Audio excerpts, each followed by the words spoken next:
예수님이 지금 이 시간 우리 교회를 방문하신다. 그러면 우리 교회를 보고 어떤 반응을 보이실까요? 너무도 형편없는 우리의 모습을 보고 야단을 치실까요? 아니면 교회가 너무 아름답고 마음에 든다 그러시면서 흡족해 하실까요? 아니, 예수님이 우리의 마음속에 들어오신다면 예수님은 우리의 마음을 보시고 어떤 반응을 보이실까요? 너의 마음이 참으로 깨끗하고 순결하구나 하시면서 흡족해 하시고 우리의 마음에 거하시겠습니까? 아니면 야, 실망이다, 너의 마음이 이렇게 더럽고 지저분하고 악취가 나는 줄 몰랐다, 도무지 네 마음속에 내가 거할 수가 없다 그러시면서 우리를 야단치시고 떠나실까요? 예, 만약 여러분이 예수님이라면 여러분의 마음속에 들어오겠습니까? 아니면 안 들어오겠습니까? 예, 참 제가 예수님이라면 저는 절대로 제 마음속에 안 들어올 것 같습니다. 왜냐하면 다른 사람은 몰라도 나는 내 마음속을 잘 알기 때문입니다. 내 마음속에 더럽고 추악한 생각들이 시체처럼 가득 차 있다는 걸 알기 때문입니다. 정말 내 마음속은 무덤이요 시궁창일 때가 많습니다. 우리가 이렇게 사람을 만나고 활동을 할 수 있는 것은 내 마음이 다른 사람들 눈에 안 보이기 때문입니다. 만약에 내 마음이 다른 사람들 눈에 보인다면 우리는 전부 다 그냥 쥐구멍을 찾기에 여념이 없을 것입니다. 우리는 사람도 만나지 못하고 바깥에 나올 수도 없고 활동을 할 수도 없을 것입니다. 그런데 다행히도 내 마음이 다른 사람들 눈에 안 보이기 때문에 우리는 아무렇지도 않은 척, 깨끗한 척, 착한 척 하면서 사람도 만나고 또 다른 사람을 비난하기도 그러는 거예요. 그러나 하나님은 우리의 마음이 얼마나 더럽고 추악하고 음란한지 다 알고 계십니다. 그러면 하나님은 우리의 마음에 들어오실 때 어떤 반응을 보이실까요? 우리의 마음을 다 알고 계세요. 오늘 보면은 거기에 대해서 말씀을 하고 있습니다. 예, 그러면 하나님 우리의 마음속에 들어오실 때 우리의 마음속을 다 아시면서 어떤 반응을 보이시는지 한번 오늘 본문을 읽어가면서 한번 살펴보도록 하겠습니다. 우리 한번 12절을 같이 읽습니다. 12절 같이 읽습니다. 시작. 그 후에 예수께서 그 어머니와 형제들과 제자들과 함께 가버나움으로 내려가셨으나 거기에 여러 날 계시지는 아니하시니라. 그 후에라는 말은 예수님이 포도주가 떨어진 그 혼인잔치집에 포도주를 다시 회복시켜 주시는 표적을 행한 후에라는 말이죠. 그러니까 예수님이 혼인잔치집에 포도주가 넘쳐나도록 해주셨는데 그것을 어떤 방법으로 그렇게 하셨는지를 오늘 본문이 다시 이제 다른 측면에서 자세히 설명을 하고 있는 것입니다. 그러니까 성경에 그 후에라는 말이 나오면 앞의 사건을 다음에서 다시 다른 측면에서 자세히 설명을 하고 있다 하고 이해를 하시면 됩니다. 자, 그 후에 이제 예수님이 어머니와 형제들과 제자들과 함께 가버나움으로 내려가셨다고 말씀해요.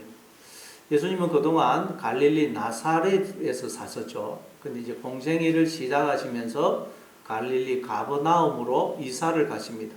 굳이 이사를 안 가셔도 되는데 이사를 가세요. 그러니까 이걸 통해서 우리에게 또 진리를 설명하는 것입니다. 가버나움은 히브리어로 마을, 촌락이라는 뜻의 카파르라는 단어와 위로, 안식이라는 뜻의 나훔이라는 단어의 합성입니다. 구약 성경에 보면 나훔서가 나오죠. 선지자 이름이 나훔인데 그 나훔이 위로, 안식이라는 뜻이에요. 그러니까 마을, 촌락과 위로, 안식이라는 단어의 합성이니까 안식의 마을, 위로의 마을이라는 뜻이에요. 자, 그러면 이 가버나움, 안식의 마을, 위로의 마을인 이 가버나움은 뭘 가리키겠습니까? 바로 하나님과 우리의 혼인잔치가 벌어지는 혼인집을 상징합니다. 그곳이 어디죠? 바로 하나님의 품속이고 또 우리의 마음입니다. 따라서 예수님이 가버나움으로 내려가셨다는 말은 하나님이 우리 안에 영으로 남편으로 장가를 오셔서 우리와 하나가 되어 주심으로 우리를 생명으로 존재케 해주신 것을 의미합니다. 즉 하나님이 당신의 신부로 우리를 택하셔서 결혼을 해주시고 하나님과의 혼인잔치에 우리를 초청해 주신 것을 의미합니다. 그런데 우리가 하나님을 떠난 것입니다. 하나님을 몰아내고 다른 남편, 다른 가짜 하나님을 불러들여서 불륜을 행하더라는 것입니다. 그래서 하나님이 우리의 마음에 계실 수가 없는 것입니다. 그걸 두고 예수님이 가버나움으로 내려가셔서나 거기에 여러 날 계시지는 않으시더라 그러는 거예요. 계실 수가 없는 거예요. 우리가 쫓아낸 것입니다. 그런데 문제는 우리가 하나님을 떠나서 다른 가짜 하나님과 불륜을 행해서 행복하면 좋은데 진짜 생명과 복을 누릴 수 있으면 좋은데 그러지를 못하더라는 것입니다. 우리가 하나님을 떠나 다른 가짜 하나님과 불륜을 행하니까 그 즉시 포도주가 떨어진 잔치집이 되어 버리더라는 것입니다. 고멜처럼 불륜을 행하니까 다른 남자들이 나에게서 단물만 빨아먹고 더 이상 빨아먹을 것이 없자 노예 시장에 팔아버리더라는 것입니다. 탕자처럼 아버지를 떠나니까 아버지가 주신 재산을 다 허비하고 비참한 처지에 떨어져 버리더라는 것입니다. 왜냐하면 모든 생명과 복이 오직 하나님으로부터 주어지는데 하나님을 떠나기 때문입니다. 그래서 하나님이 다시 우리의 남편이 되어 주셔서 떨어진 포도주를 회복시켜 주시려고 우리를 찾아오시는 것입니다. 그런데 하나님이 어떻게 해서 우리의 남편이 되어 주시느냐? 어떻게 해서 우리의 남편이 되셔서 우리에게 포도주가 넘쳐나게 하시느냐? 하나님은 어떻게 해서 아내인 우리를 행복하게 해주시는 남편이 되시느냐? 어떻게 해서 하나님 그렇게 하실까요? 남편 되시는 여러분은 어떻게 해서 여러분의 아내의 남편이 되셨습니까? 아니, 우리가 어떻게 해야 아내를 정말 행복하게 해주는 남편이 될 수 있을까요? 어떻게 하면 우리가 아내를 활짝 핀 꽃처럼 만들어주는 그런 남편이 될 수 있을까요? 하나님은 우리를 그렇게 해주는 남편이 되신다는 거예요. 네, 그러면 하나님은 어떻게 하시는지 오늘 예수님을 통해서 배우는 저와 여러분이 되시기를 바랍니다. 자, 그러면 예수님은 어떻게 해서 우리를 정말 행복한 아내로 만들어 주시느냐? 13절 13절을 읽어보겠습니다. 시작. 유대인의 유월절이 가까운지라 예수께서 예루살렘으로 올라가셨더니, 유대인의 유월절이 가까우므로 유월절을 지키시려고 예수님이 예루살렘으로 올라가셨다고 말씀합니다. 유대인은 하나님의 자녀이지만 하나님을 떠나서 자기가 하나님의 자녀인지를 알지 못하고 살아가는 모든 인간들을 대표하는 자들이라 그랬죠. 그리고 유월절이란 출애굽 때 모든 장자와 처음 난 것들이 죽는 그 10번째 재앙 때 어린 양을 잡아서 그 피를 문 주위에 바르고 어린 양의 고기를 먹음으로 그 재앙이 넘어가고 이스라엘 백성이 애굽에서 나온 출애굽한 그 사건을 기념하는 절기입니다. 출애굽한 걸 기념하는 절기. 그럼 여러분, 출애굽은 뭘 의미한다 그랬습니까? 출애굽 두 가지를 의미한다 그랬죠.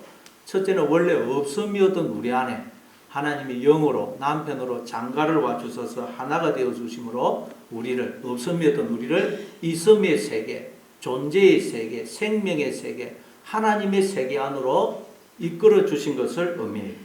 하나님과의 혼인잔치에 초청을 해주신 것을 의미합니다.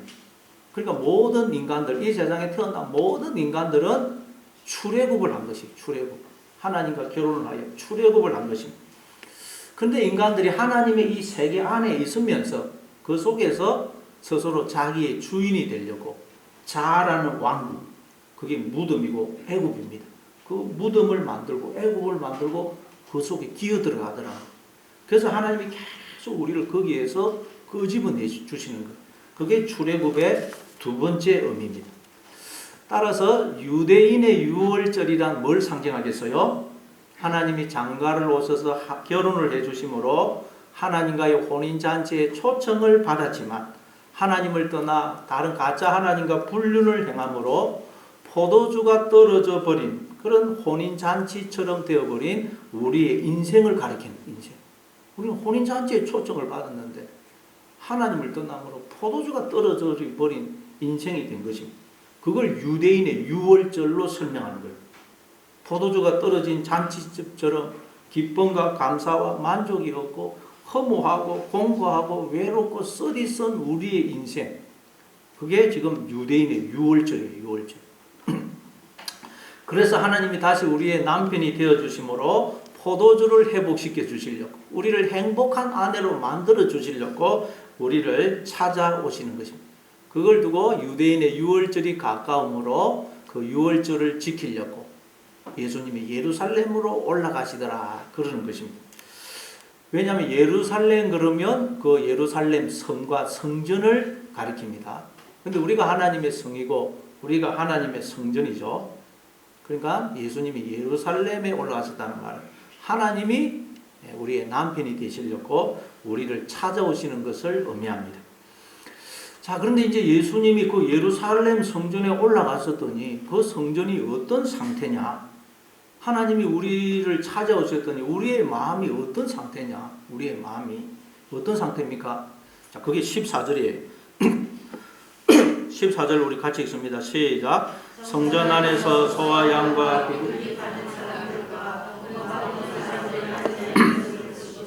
예. 예수님이 성전에 가보니까 성전 안에 누가 있느냐? 그 짐승을 파는 사람들과 돈 바꾸는 사람들이 성전 안에 주인처럼 떡 앉아 있어요. 여러분, 성전 안에는 원래 누가 주인으로 거하고 계셔야 됩니까? 하나님이죠. 고린도전서 3장 16절입니다. 고린도전서 3장 16절 같이 읽습니다. 시작. 너희가 하나님의 성전인 것과 하나님의 성전이 너희 안에 계시는 것을 알지 못하느냐. 우리가 하나님의 성전입니다. 그래서 하나님의 성전인 우리 안에는 하나님의 성령인, 즉 하나님이 영으로 거하고 계셔야 됩니다. 그런데 예수님이 성전에 올라가셨더니, 즉 하나님이 성전인 우리 마음속에 들어오셨더니 누가 있느냐? 재물을 파는 장사꾼들과 돈을 바꾸어주는 환정상들이 그 성전 안에 주인처럼 또 앉아서 주인 행세, 남편 행세, 머리 행세를 하고 있더라. 그럼 도대체 이 재물을 파는 사람하고 돈 바꾸는 사람들이 어떻게 해서 이 성전 안에 들어온 것이냐? 그 당시 예루살렘은 인구가 한 10만에서 15만이 되었다 그래요. 근데 이제 6월절이 되면 그 예루살렘에 50만 가까운 사람들이 6월절을 지키기 위해서 몰려들었다 그럽니다. 근데 이제 6월절을 지키기 위해서는 재물이 있어야 돼요. 재물. 근데 이제 가까이 사는 사람들은 집에서 키우던 짐승을 가져오면 됩니다. 그다음 멀리서 오는 사람, 또 외국에서 오는 사람들도 있잖아요. 그럼 그 사람들은 참 그 짐승을 가져오는 게 힘이 듭니다. 멀리서 짐승 가져오다가 짐승 그 재물은 흠이 없어야 되는데 짐승을 가지고 오다가 짐승이 중간에 다치거나 장거리 여행으로 뭐 설사를 하거나 병에 들거나 하면 재물로서 탈락입니다. 그래서 이제 이 재물용 짐승을 파는 시장이 예루살렘에 형성이 되었어요. 근데 문제는 재물이 흠이 있느냐 없느냐를 판정하는 사람이 제사장이었어요. 그러니까 이 장사꾼들하고 제사장들 사이에 뒷거래가 이루어진 것입니다. 우리가 재물 한 마리당 얼마씩 드릴 테니까 성전 안에서 팔게 해 주십시오. 그리고 우리가 파는 것은 무조건 흠이 없다고 판정을 해 주십시오. 이렇게 제사장하고 장사꾼들 사이에 뒷거래가 이루어진 것입니다. 그래서 이제 장사꾼들이 제사장들에게 돈을 주고 그 제물용 짐승을 성전 안에 가지고 들어와서 팔고 있었던 것입니다. 그리고 또 이 당시는 로마의 지배를 받고 있었기 때문에 이스라엘 사람들도 로마의 화폐를 사용하고 있었습니다. 근데 이 로마의 화폐에는 로마 황제 가이사의 형상과 가이사가 주님이십니다 하는 글귀가 쓰여져 있었어요. 그러니까 그 화폐를 가지고 어떻게 성전 안에서 사용을 할 수가 있겠어요. 그래서 이제 이 로마가 유대인들을 위해서 성전용 화폐를 만들어 주었습니다. 그걸 세겔이라 그래요. 그래서 그 세겔에는 로마 가이사 황제의 형상과 글귀 대신 갈대가 새겨져 있었습니다. 자, 그래서 이제 유월절을 지키러 온 사람들은 그 성전용 화폐로도 돈을 바꿔야 돼요. 그래야 그걸 헌금으로 할 수 있어요. 그랬더니 또 제사장들과 환정상들 사이에서 뒷거래가 이루어진 것입니다. 우리가 환전할 때마다 수수료를 얼마씩 드릴 테니 성전 안에서 환전하는 일을 하게 해 주십시오. 그런 것입니다. 그래서 돈 바꾸는 사람들이 성전 안에 들어와가지고 환전하는 일을 하고 있었던 것입니다. 그러니까 유월절을 지키기 위해서 성전에 오는 사람들은 성전 안에 주인처럼 자리를 잡고 있는 그 장사꾼들과 한정상들에게 돈을 주고 그들에게서 제물용 짐승과 헌금용 돈을 사야 했던 것입니다. 원래 성전의 주인은 누구시라고요? 하나님. 하나님이 우리 안에 주인으로, 남편으로 들어와 계셔야 돼요. 그러면 하나님은 자신의 생명, 지혜, 힘, 능력, 재능, 존귀, 영광, 은사, 부 모든 것을 그저 우리에게 선물로 주십니다. 왜냐하면 하나님이 나의 머리이시고 남편이시고 아버지이시기 때문에 하나님의 것이 다 내 것이에요. 남편께 다 내 거 아닙니까? 아버지 것이 다 내 거고. 그런데 인간들이 하나님을 몰아내고 스스로 자신의 주인이 머리가 남편이 되더라는 것입니다. 그러나 그 주인은 가짜 주인이고 가짜 머리, 가짜 남편, 가짜 하나님입니다. 그 가짜 남편, 가짜 머리, 가짜 주인, 가짜 하나님을 성경은 뭐라 그런다고요? 마귀, 사탄, 뱀, 용이라 그러고 강도, 도둑, 사기꾼이라 그러고 오늘 본문에서는 장사꾼으로 설명해요. 장사꾼, 가짜 머리, 가짜 주인, 가짜 남편, 가짜 하나님. 그걸 오늘 본문에서는 장사꾼으로 설명하는 거예요. 그래서 남편이 아내한테, 머리가 몸한테, 아버지가 자녀한테 장사꾼이 되어버리더라는 거예요. 남편과 아내의 관계가 돈을 주고 서로 사고 파는 장사 관계가 되어버리더라는 거예요. 그럼 그게 무슨 부부 관계며, 그래가지고 무슨 그게 혼인잔치가 되겠어요? 혼인잔치집에 가가지고 돈을 주고 다 음식을 사 먹어야 된다. 그럼 그게 무슨 혼인잔치가 되겠어요? 그런데 그 가짜 머리, 가짜 남편이 누구라고요? 나라는 거예요, 나. 그래서 예수님이 이걸 두고 요한복음 10장 8절에서 나보다 먼저 온 자는 다 절도요 강도라는 거예요. 예수님이 주인으로 들어오시려고 내가 나의 주인이 되어 있거든요. 그 주인은 강도고 도둑이라는 거예요. 다 내가 나의 주인이 되어 있잖아요, 우리가. 그러니까 내가 나라는 가짜 머리, 가짜 남편, 가짜 주인, 가짜 하나님에게 돈을 주고 생명, 지혜, 힘, 능력, 은사, 존귀 모든 복을 사야 되는 거예요. 그래야 유월절을 지킬 수 있어요. 그러면 여러분 우리가 가짜 주인, 그 장사꾼으로 상징되는 가짜 주인, 가짜 머리, 가짜 남편, 가짜 하나님에게 사기 위해서 그 주는 그 돈은 누가 준 것일까요? 돈. 바로 나의 진짜 머리이시고 남편이시고 주인 되시는 하나님이 나에게 주신 거예요. 하나님이 나에게 주신 생명, 지혜, 힘, 재능, 은사, 존귀 모든 복이에요. 그걸 가지고 또 가짜 주인에게 사는 거예요. 이게 무슨 말이냐? 나의 진짜 남편이시고 주인이신 하나님이 나에게 주신 생명, 지혜, 힘, 재능, 은사, 존귀, 부 모든 것을 내가 나라는 가짜 남편, 가짜 머리, 가짜 주인, 가짜 하나님에게 그걸 다 갖다 바쳐서 그 가짜 주인이 나에게 그걸 주는 것으로 다시 받아오는 거예요. 그걸 다 갖다 바쳐가지고 다시 받아오는 거예요. 나의 진짜 남편이신 하나님이 나에게 주신 것을 내가 가짜 남편, 가짜 주인에게 다 갖다 바쳐가지고 다시 그 가짜 주인이 나에게 주는 것으로 받아오는 걸 말해요. 그러니까 이 말은 나의 진짜 머리이시고 진짜 남편이신 하나님이 나에게 주시는 생명, 지혜, 힘, 재능, 은사, 존귀, 영광, 부 모든 것을 내가 나의 주인이 되어서 그걸 내가 나에게 주는 것으로 그걸 내가 만든 것으로 착각을 하는 걸 말해요. 다시 말해 나는 내 힘과 능력으로 살고 있다. 지금의 이 나는 내가 그동안 갈고 닦고 세운 거야. 내가 나의 주인이야. 이러는 걸 말해요. 자, 이해가 안 되시죠?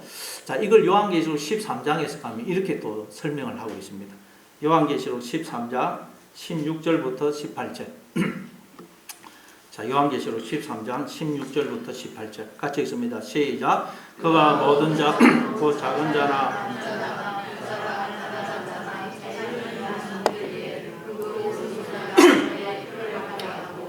누구든지 이 표를 가진 자 외에는 매매를 못하게 하니 이 표는 곧 짐승의 이름이라 그 이름의 수라. 죄가 여기 있으니 총명한 자는 그 짐승의 수를 세어보라. 그것은 사람의 수니 그의 수는 666이니라. 여기서 그는 짐승을 가리킵니다. 짐승. 요한계시록 13장에 보면 바다에서 올라오는 짐승, 땅에서 올라오는 짐승이죠. 자, 그 짐승을 가리킵니다. 그 짐승은 뭐죠? 내가 나의 주인이 되고 머리가 되면 그 머리는 가짜 머리로, 그 가짜 머리를 성경은 또 짐승으로 설명을 합니다. 왜냐하면 하나님이 우리의 머리가 됐어요. 우리는 밝히 보고 듣고 깨달을 수 있어요. 바른 생각을 할 수 있습니다. 그러나 내가 나의 머리가 되면 그건 가짜 머리를 우리는 보지 못하고 듣지 못하고 깨닫지를 못해요. 바르게 생각을 못합니다. 그래서 별것도 아닌 것에 오해를 해가지고 짐승처럼 우리가 그냥 본능을 따라 행하는 것입니다. 별것도 아닌 것에 오해를 해서 두려워하고 불안해하고 절망하고 낙심하고 미워하고 분노하고 불평, 원망하고 그러는 것입니다. 보지 못하고 듣지 못하고 바른 생각을 못하기 때문에.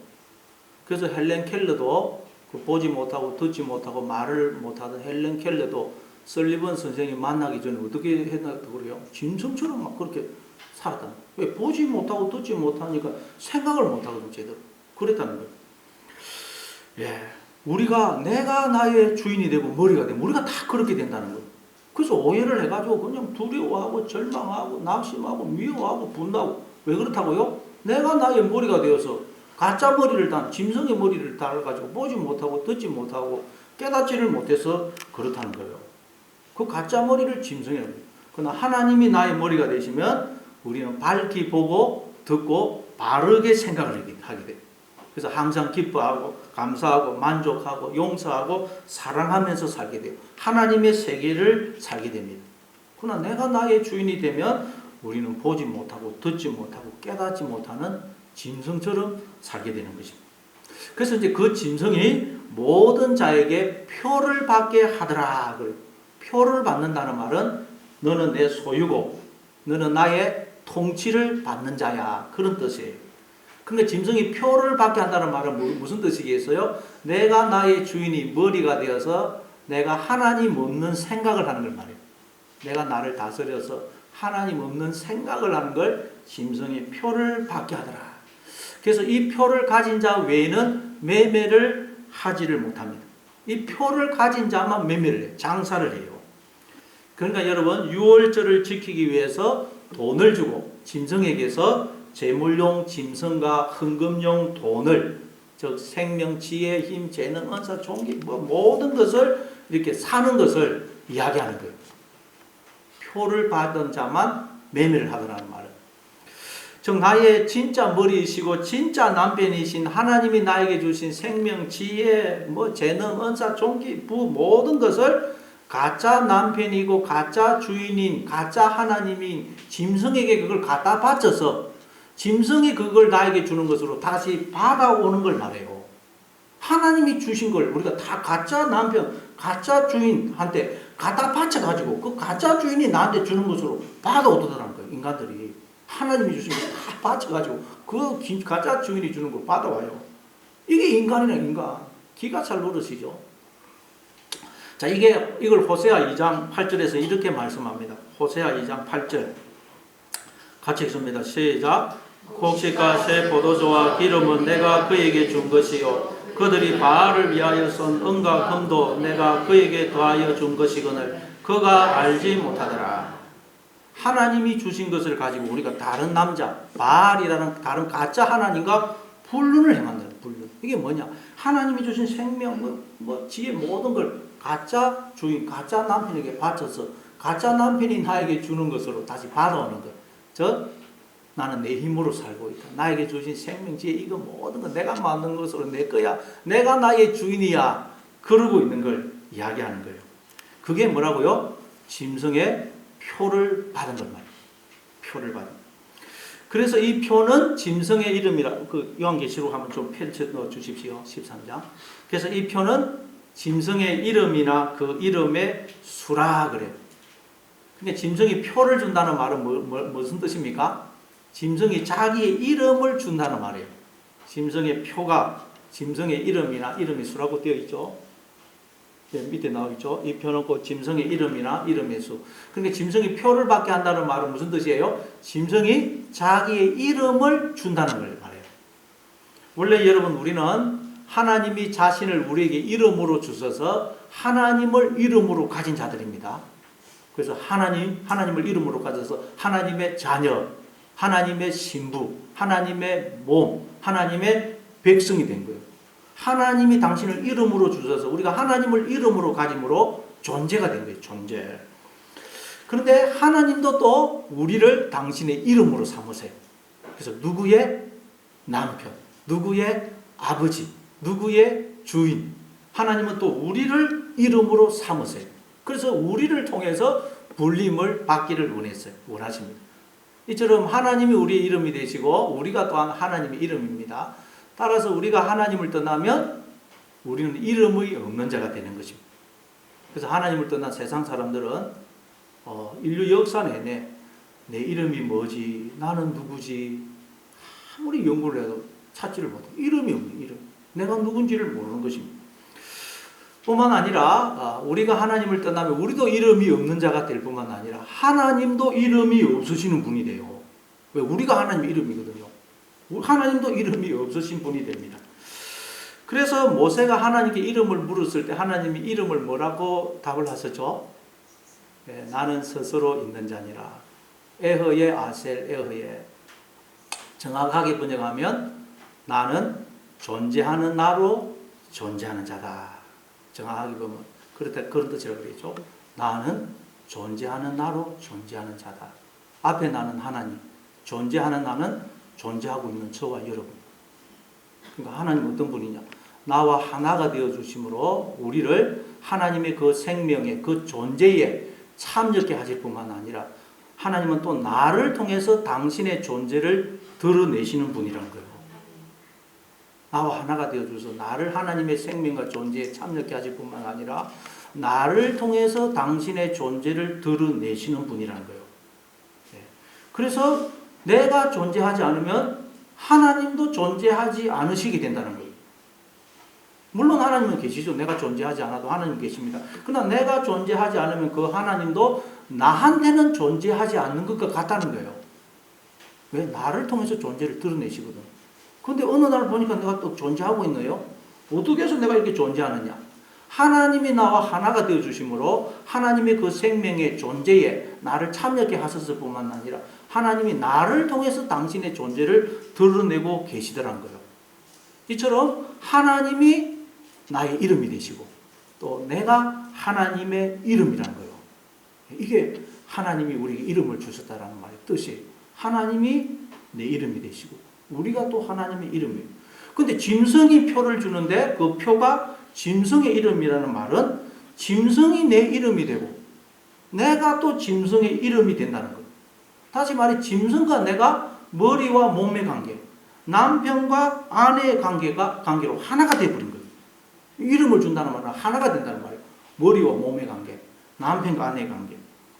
그런데 그 관계는 어떤 관계라고요? 우리가 짐승과 이름이 되는 이 관계, 남편과 아내의 관계는 그 관계는 남편이 아내에게 돈을 받고 파는 관계가 된다. 파는 관계. 남편과 아내가 돈을 받고 뭘 다 사고 파는 관계니 그게 무슨 남편이고 아내의 관계이겠어요?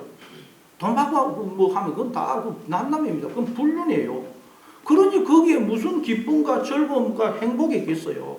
여러분 집에서 여러분 남편 아내가 다 뭘 돈으로 계산한다. 내가 밥 했으니까 돈 얼마 내놔라. 뭐 전부 다 돈으로 사고 판다. 그러면 그게 무슨 부부예요? 거기에 무슨 기쁨, 즐거움이 있겠어요? 내가 나의 주인이 되면 그렇게 된다는 거예요. 그래서 거기서 이름의 수라고 되어 있죠. 표가, 짐승의 표가 이름이나 이름의 성경에서 숫자라는 것은 내용, 상태, 본질, 실체라는 뜻이에요.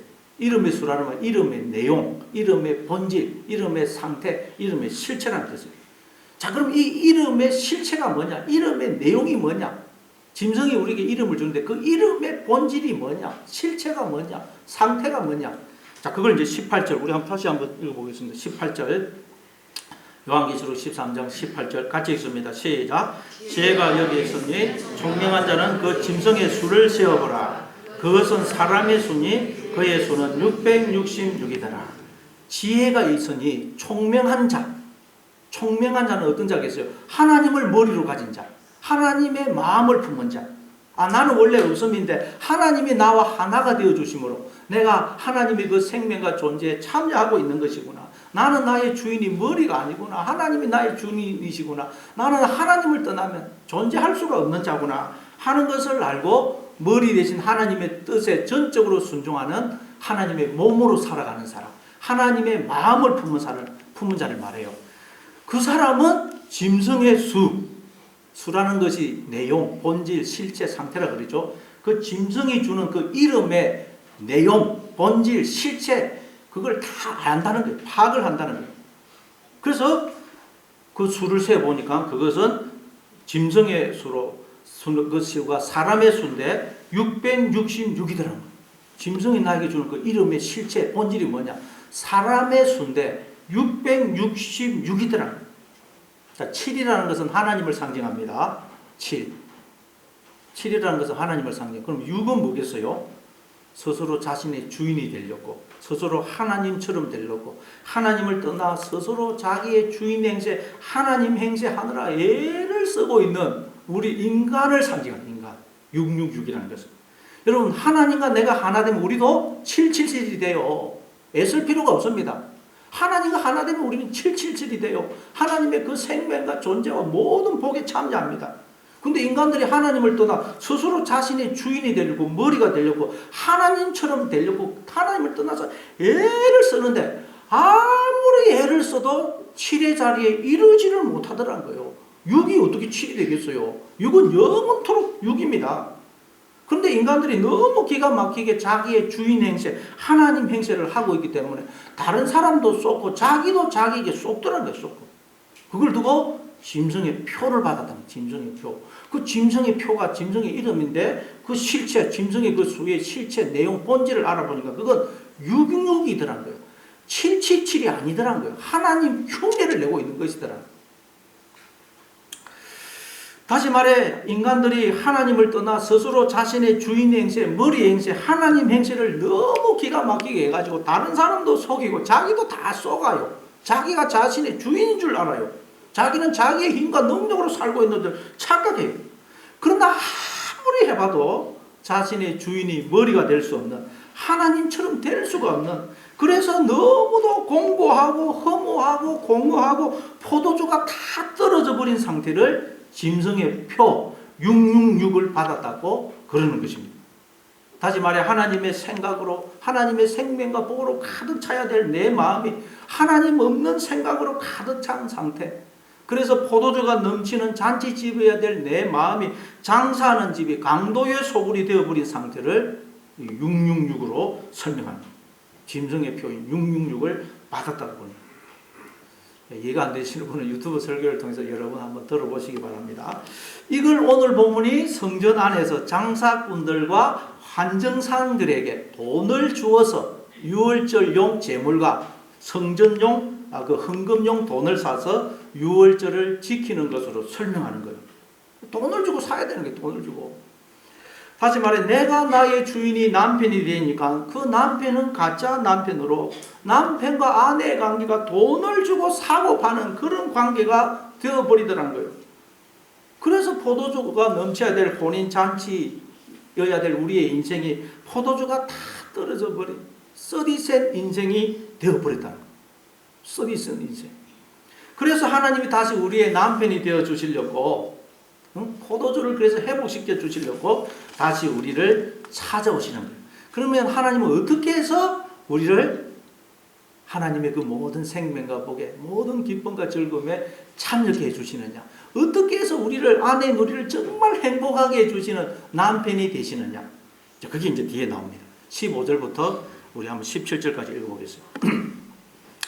15절부터 17절 같이 읽습니다. 시작. 노건으로 채찍을 만드사 양이나 소를 다 성전에서 내쫓으시고 돈 바꾸는 사람들의 돈을 쏟으시며 상을 엎으시고 비둘기 파는 사람들에게 이르시되 이것을 여기서 가져가라. 내 아버지의 집으로 장사하는 집을 만들지 말라 하시니 제자들이 성경 말씀에 주의 전을 사모하는 열심히 나를 삼키리라 한 것을 기억하더라.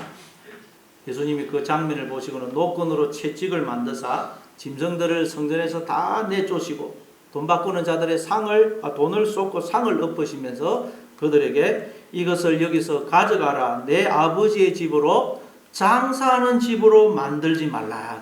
장사하는 집. 아버지 집이 어디죠? 우리죠. 우리의 마음이에요. 하나님이 우리 마음속에 주인으로 계시면 우리는 혼인잔치집이 됩니다. 근데 내가 나의 주인이 되면 우리의 마음은 장사하는 집이 돼요. 장사하는. 강도의 소굴이 돼요. 소굴. 그러니까 여러분 그게 무슨 남편과 아내의 관계면 거기에 무슨 기쁨이 있고 즐거움이 있고 행복이 있겠어요. 죽지 못해서 사는 것이지.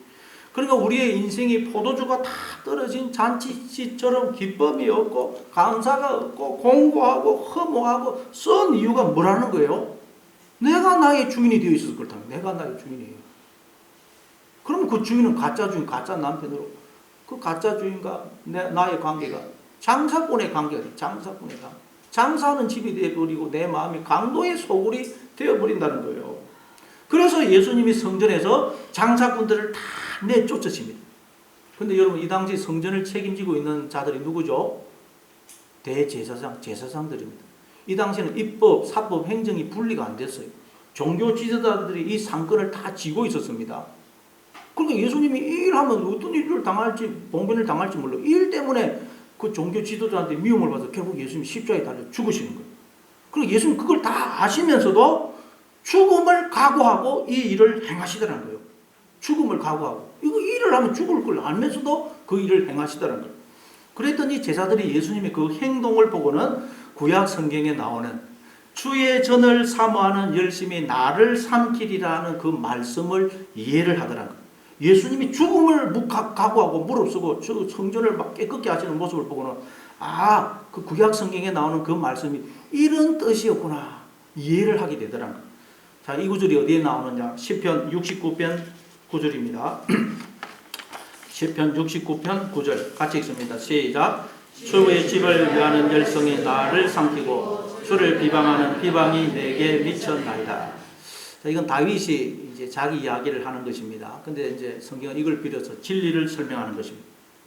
하나님이 당신의 신부요, 당신의 집인 우리를 향한 열성, 사랑 때문에 말하자면 눈이 멀어 있다는 거예요. 하나님은 우리를 향한 사랑 때문에 말하자면 상사병에 걸려 계신다. 상사병. 주의 열심히 나를 삼겠다는 말은 하나님은 우리를 향한 사랑 때문에 상사병에 걸려 계신다. 눈이 멀어 계시다. 눈이 상사병에 걸려 계시다. 요즘은 그런 이야기를 들어보기 어려운데 옛날에는 상사병에 걸렸다는 이야기를 간혹 우리가 들었죠.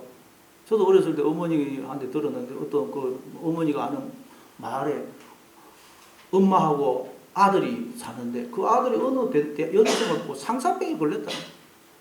그 집은 가난한 집안인데 그러니까 그 아들이 그냥 상사병에 걸려가지고 밥도 안 먹고 들어놓아서 시름시름 앓아서 죽어간다는 거예요.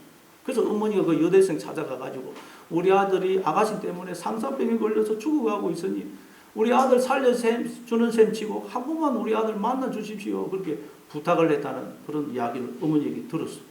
옛날에는 상사병에 걸렸다는 그런 이야기 많이 들었죠. 요즘은 뭐 결혼도 조건을 보고 하니까 그런 이야기가 잘 없어요. 그런데 나 때문에 상사병에 걸린 분이 있다. 나 때문에. 그분이 누구라고요? 하나님이시라는 거예요. 예를 들어서 나는 얼굴도 못생기고 성질도 더럽고 키도 작고 공부도 별로 못했고 돈도 없고 가정도 별로고 게다가 백수입니다. 백수. 그런데 키도 크고 얼굴도 미남이고 착하고 돈도 많고 가정도 좋고 거기다가 직업도 너무 사자 들어가는 그런 직업을 가진 총각이 나한테 마음을 빼앗겨서 나는 당신 아니면 영원히 결혼하지 않을 겁니다. 그러면서 계속 나를 찾아오면서 결혼해달라고 사정을 한다면 어떤 마음이 들겠어요? 이게 꿈인가 생신가 무슨 이런 복이 있노? 복이 넝굴째 들어왔네 이러지 않겠어요? 그런데 우리는 그 정도가 아니라는 거예요. 하나님이 나 때문에 상사병에 걸려 계신다는 거예요. 하나님은 이 세상에서 내가 제일 예쁘고 내가 제일 착하고 내가 최고라는 것입니다. 내가 아니면 영원토록 결혼하지 않으시겠다는 거예요. 영원토록. 하나님은 오직 나만 쳐다보세요. 그런데도 우리는 하나님에게는 관심이 없고 계속 계속 다른 남자와 불륜을 행해요. 그런데도 어떻게 하신다고요? 하나님은 사랑에 눈이 멀어가지고 우리가 불륜을 행하는데도 당신의 생명을, 모든 복을 계속 주신다는 거예요. 상사병에 걸려가지고 우리는 불륜을 행하고 있는데, 아내가 불륜을 행하고 있는데 남편이 아내 그냥 너무 사랑해가지고 모든 걸 다 준다는 거예요. 이게 이해가 됩니까? 우리는 하나님부터 이런 이해할 수 없는 사랑을 받고 있어요. 그게 호세아와 고멜 이야기 아닙니까? 그래서 하나님은 계속 모든 생명과 복을 주셔서 우리를 기다리시는 거예요. 우리는 계속 불륜을 행하는데도 계속 우리만 바라보지 기다리시는 것입니다.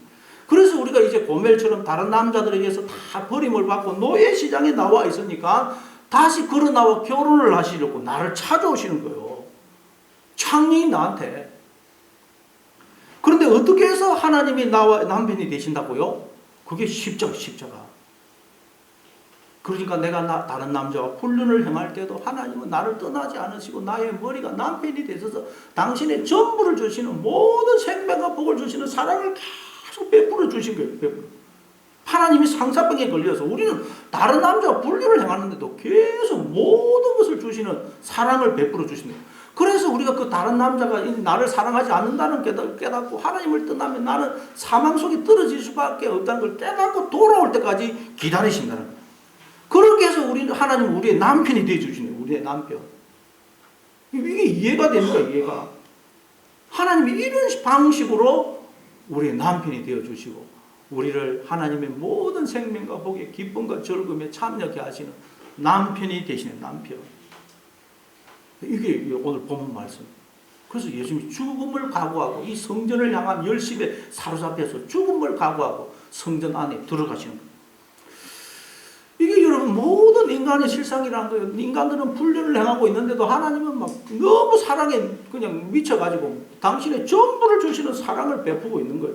그런데 인간들은 하나님을 떠나서 그 가짜 남편한테 모든 걸 다 갖다 바쳐가지고 그 가짜 남편이 그걸 주는 것처럼 받아오니까 포도주가 떨어져서 인생이 너무나 공고하고 허무하고 썩게 된 것입니다. 근데 인간들은 이게 왜 이런지를 모른다는 거예요. 왜 이런지, 인생이 왜 이렇게 썩고 공고하고 허무한지를 모르더라는 거예요. 그래서 하나님이 우리에게 그걸 알게 하여 우리를 하나님께로 돌이키시려고 계속 종을 보내서 말씀하시고, 그래도 못 알아듣으니까 이제 하나님이 사람이 되어 이 땅에 오셔서 이렇게 지금 표적과 기적과 여러 가지 말씀을 통해서 계속 설명을 하시는 거예요. 그런데도 인간들이 못 알아듣으니까 이제 하나님이 사람이 되어서 십자가에 매달려 죽으시는 것으로 설명을 하시는 거예요. 그 십자가의 죽음과 부활을 통해서, 야, 내가 주인이고 머리인 그 나는 가짜고 하나님이 주인이시고 머리이시고 남편이시고 그 나가 진짜 나야 알려주신 거예요. 로마서 6장 10절 11절입니다. 로마서 6장 10절 11절 같이 읽습니다. 시작.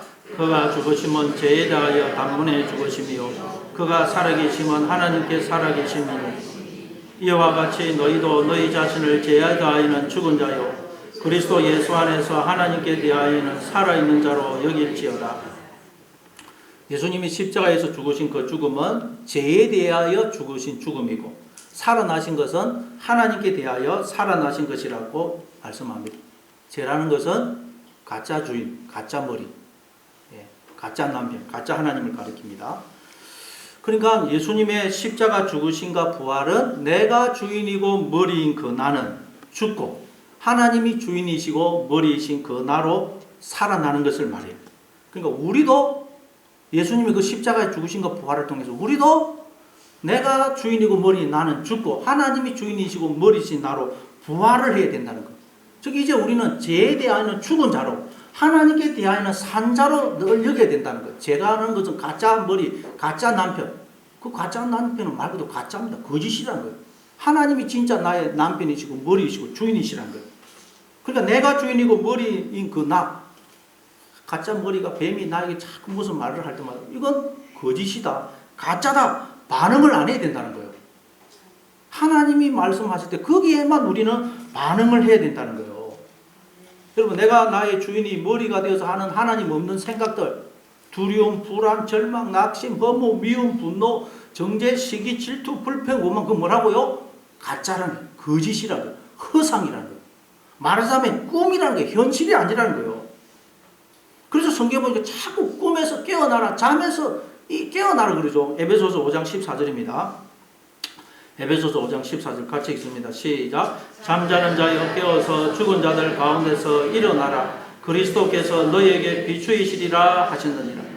내가 나의 주인이 머리가 되어서 하나님 없는 생각들, 그 하나님 없는 생각들, 그 뭐라고요? 가짜라는 거예요. 허상이라는 거예요. 진짜 아닙니다, 여러분. 쏟고 있다는 거예요. 꿈이라는 거예요. 그래서 잠자는 자여 깨어서 죽은 자들 가운데서 일어나라는 거예요. 그리고 여러분 자꾸 내가 주인이 나의 머리가 되어서 하는 하나님 없는 생각, 막 뱀이 하는 생각, 그 소리들, 그 들으면 안 된다. 그거 다 가짜입니다, 가짜. 허상. 나를 속에서 사망으로 끌고 가려고 하는 그 가짜라는 거예요. 속으면 안 된다는 거예요. 오직 하나님의 음성에만 귀를 기울이는 그것만 진짜 현실이라는 게 현실. 여러분, 그러니 여러분 속에 들려오는 그 뱀의 소리, 내가 나의 주인이 되어서 머리가 되어서 하는 그 하나님 없는 생각, 그것도 가짜입니다. 허상이에요. 거짓이고 꿈입니다. 그걸 정신을 찾으셔서 하나님을 생각하심으로 꿈에서 깨시는 여러분 되시기를 바랍니다. 그게 짐승이 주는 표예요. 짐승이 주는 거. 언제나 하나님에 대해서 살아있는 여러분 되시기를 바랍니다. 하나님이 말씀하신 거기에만 반응을 해야 돼요. 그게 현실이라는 게 현실. 가짜 머리, 그건 지금 말 그대로 여러분 우리가 머리가 없어서 보지 못하고 듣지 못하고 깨닫지를 못해서 짐승처럼 그냥 본능 따라 행하는 것입니다.